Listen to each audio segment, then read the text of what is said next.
it's gonna be alright. Hi everyone, and welcome to this week's edition of Trans Stupid, where I take a look at the wonderful world of LGBTQIA+ news because stupidity is intersectional.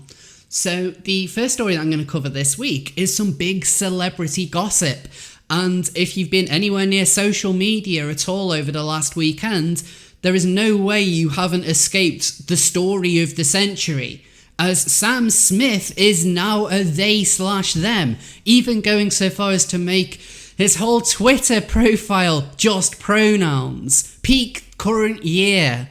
Now, in a massive tweet thread as well as on Instagram, Smith detailed their announcement. Today is a good day, so here goes. I've decided I am changing my pronouns to they/them heart emoji. After a lifetime of being at war with my gender, I've decided to embrace myself for who I am, inside and out. I'm so excited and privileged to be surrounded by people that support me in this decision, but I've been very nervous about announcing this because I care too much about what people think, but F it. I understand there will be many mistakes and misgendering, but all I ask is you please try. I hope you can see me like I see myself now. Thank you. P.S. I'm at no stage just yet to eloquently speak at length about what it means to be non-binary, but I can't wait for the day that I am. So now I just want to be visible and open. If you have any questions and are wondering what all this means, I'll try my best to explain. And then lists off a number of trans activists who have really helped him come to terms with his new pronouns, including Travis Alabanza and Alok Mennon. Quelle surprise. So yes, Sam Smith is now a they, months after coming out as NB, and must therefore be making a real effort to transition when you're going to make such a big public announcement. And the press really did run with this. Lots of publications talking about how Sam Smith is now a they and breaking down barriers. And as much as Smith said that people are going to be making mistakes, thankfully, our queer press is there to make sure that those who do slip up pay the ultimate price. And Pink News got quite a lot of mileage out of this, as they made at least three different articles about how various publications and Piers Morgan have accidentally referred to Sam Smith as he instead of they. How heartless of them, how transphobic, how bigoted of them. How can they look at Sam Smith and think that is a he? I mean, let's have a look at that transition, shall we? Here is Sam Smith almost a year ago, before the whole NB thing came into existence. And look at the change of that lad. Looks exactly the same. Here's another photo taken a couple of days ago. Looks the same. Here's another. Here's the one which Sam Smith actually uses on his profile. Looks the same, don't it? Oh, well, here is a different one, though. Like, this one at least seems to have taken the Travis Alabanza method of transitioning by wearing a bit of glitter and dressing like an effing clown. But I want to bring this up for a fairly serious point. A few weeks ago, I mentioned a certain Scottish councillor who is non-binary but is very clearly a man, and as a result of not making any effort to transition other than saying I now has they them pronouns, you don't get them sweet pronouns. And I have to apply the same rule with Sam Smith here, and this is something I'm quite strict about. When you transition, you change a lot about yourself. For example, as a trans woman or for a trans man, you'll be taking hormones, you will be having surgeries, you will change your style, and you do that for yourself because you want to be able to be comfortable with who you are. But at the same time, other people need to be able to see you in that way if you want them to use the correct pronouns for you. You're not going to get she's if you look like a he. And the big problem with non-binary pronouns is, all too often, the person who is asking you to use them makes no effort in that transition, so to speak, at all. What is different to Sam Smith now compared to a few months ago or a few years ago, apart from having lost a bit of weight and is clearly in much better shape? Nothing. At all. And yet, Sam Smith is talking with trans charities and talking with the trans community and putting up the trans pride flag. But there's absolutely nothing representative about Sam Smith when it comes to people like me. And this is why I always say that the NB thing really has to be its own category and not the same as transsexuals like myself, like Blair White, like Miss London, countless others. We're very, very different. And if Sam Smith has no real desire to change anything about himself, if it's literally just the pronouns and saying, I'm neither male nor female, like, why are you thinking like this? Why does everyone else have to kind of play along with that when you're not doing anything on your end? Why is it you don't like people calling you a he, which you clearly don't, despite the fact that you look exactly like a man? And by that, I mean, I'm not referring to, say, a trans woman who doesn't pass, because at the very least, they would put in a bit of effort to look the way that they do. But with Sam Smith, there's nothing. No one looking at a photo of Sam Smith without knowing this whole pronoun palaver is going to refer to him as a they or them. It's not going to happen anywhere in the world. And so if you want people to use them sweet, sweet pronouns, you've got to play along as well. Of course, that's difficult to do for NBs because nobody really knows all too much about what they want. Other than it's just magical pronoun, all of a sudden I'm trans. And it kind of frustrates me almost preemptively that Sam Smith is going to be put up as like a big trans figure. Like, look at this big trans singer. And it's like, well, it's not trans. I'm sorry. But that's that kind, as much as I'm not a fan of this whole representation thing, because I don't always think that kind of thing is needed, got to admit, it's still a little bit annoying. And how often are we going to see it where whenever someone refers to this clear male person with the wrong pronouns, with them being railed by the progressive press? Like, Pink News has already got 3 stories out of this, and they're not the only outlet to do it. How many more are just going to constantly generate, how dare you not refer to Sam Smith as a they/them? Ultimately, you've got to put something in if you want people to refer to you in a particular way. Right now, I'm not convinced that Sam Smith is doing it, and this seems more like a call for attention than anything else. But something else happened this weekend, and I had a day out to it as well, as London held its first ever Trans Pride. And I went there not really knowing too much what to expect. It was kind of almost came across a little bit cringe at first, like the idea that there is a whole day dedicated to the tranners. But I wanted to see firsthand how it would go down. I had very clear ideas in my head of what I was expecting.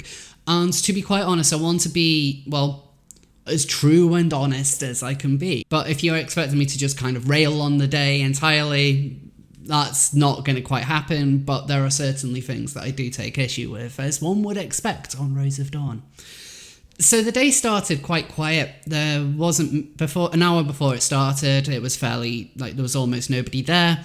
There was, however, a furry just kind of milling around, as you do, because why is London? Why the hell not?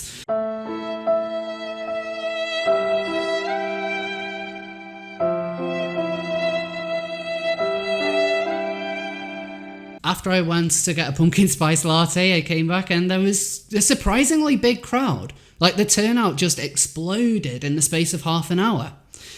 And the kind of atmosphere there was very much what you would expect. Trans activists, queer activists, lefty activists, the social worker had a stall set up about, bashing the Tories and stuff like that, because they are always there at every one of these events. And then one of the leaders of Trans Pride came out and did a speech where she set out what the 4 core aims of Trans Pride London are, and she started off with the most ridiculous one I've heard.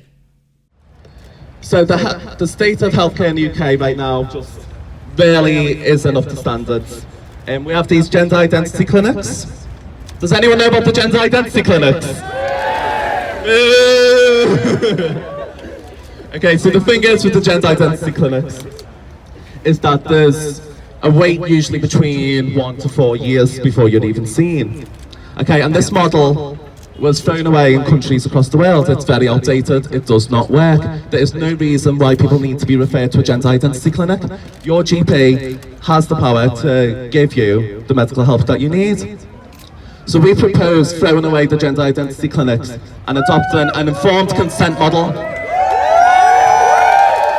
in which our GPs can just give us hormones and put us on surgery waiting lists without us waiting 4 years, without the damage that has to our mental health.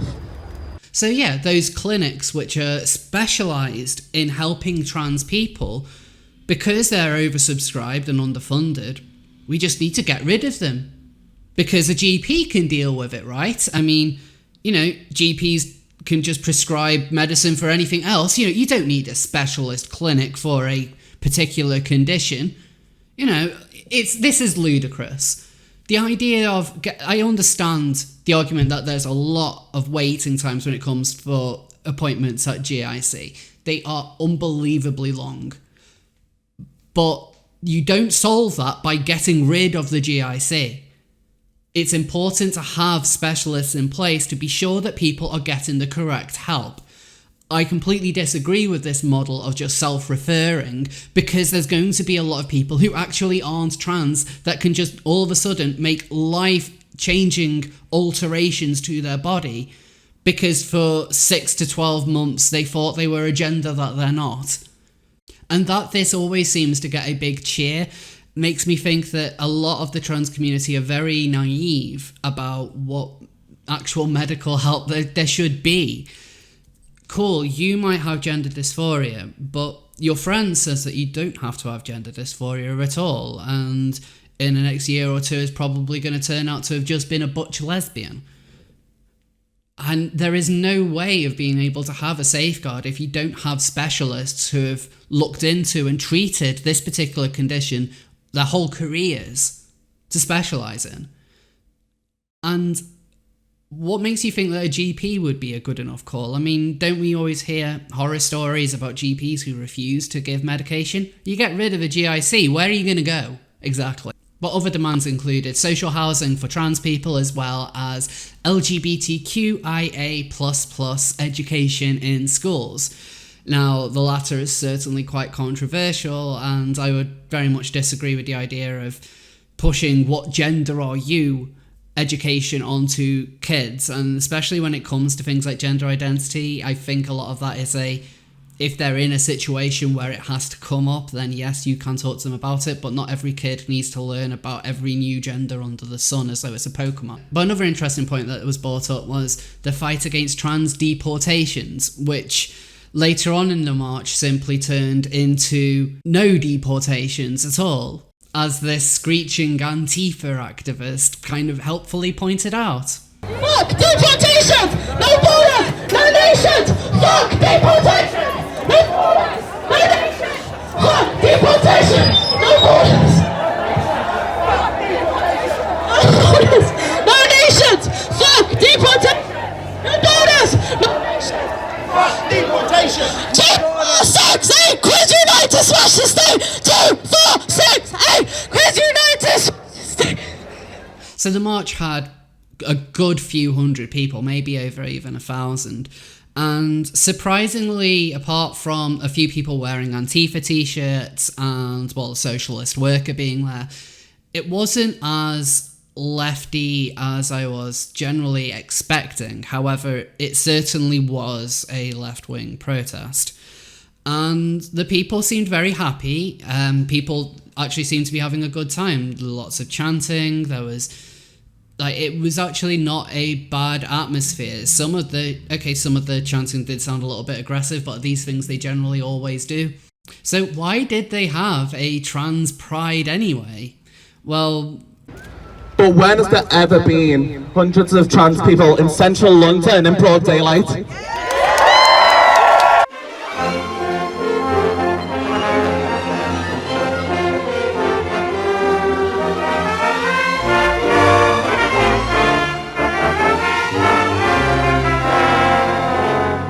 So ultimately, what I was expecting was almost quite a shouty F TERFs, F this, F that, and there was a surprisingly few of it.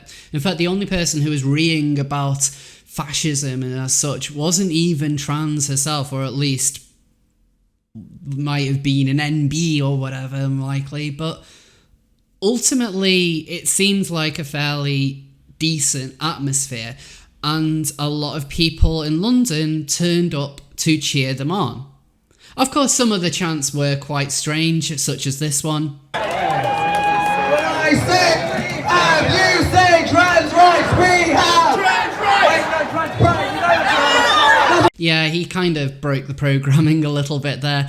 Trans people don't have rights. Interesting that this is a march that's like a good 1,000 strong through a city where police are protecting you, security are protecting you, everyone's cheering, but sure, trans people don't have rights. Yeah, of course. Now, I had to leave earlier than I would have liked, and this is because my phone ran out of battery, but unfortunately I missed some great speeches from Jamie Windust and a few other NBs, but we know what they would have talked about, which is just, we are victims, we are oppressed, everyone is mean to us.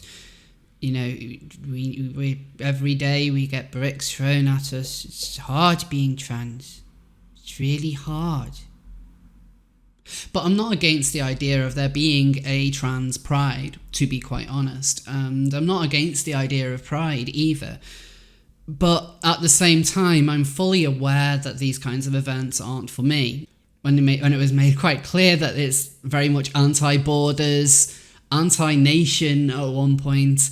You know, I'm someone that believes that states should have the right to defend their borders. I'm not particularly comfortable with the socialist worker having a big presence there either. And I strongly disagree with the idea of scrapping the GIC, and I think you can be a bit more productive by maybe going down the private route rather than getting rid of specialists. But all of this shows that the event, as much as they like to say it's for all trans people, it's not. It's not for people like me. In fact, people like me are probably not really that welcome, because we are true scum, because, you know, we're fascists or whatever phrases you want to throw at us. And I suppose that's probably my biggest problem with there being a pride, or trans pride rather, is that it's trans. They talk as though they speak on behalf of all of us, and they can't. And when they align themselves with a particular ideology, it becomes quite clear that a lot of us are going to be excluded as a result.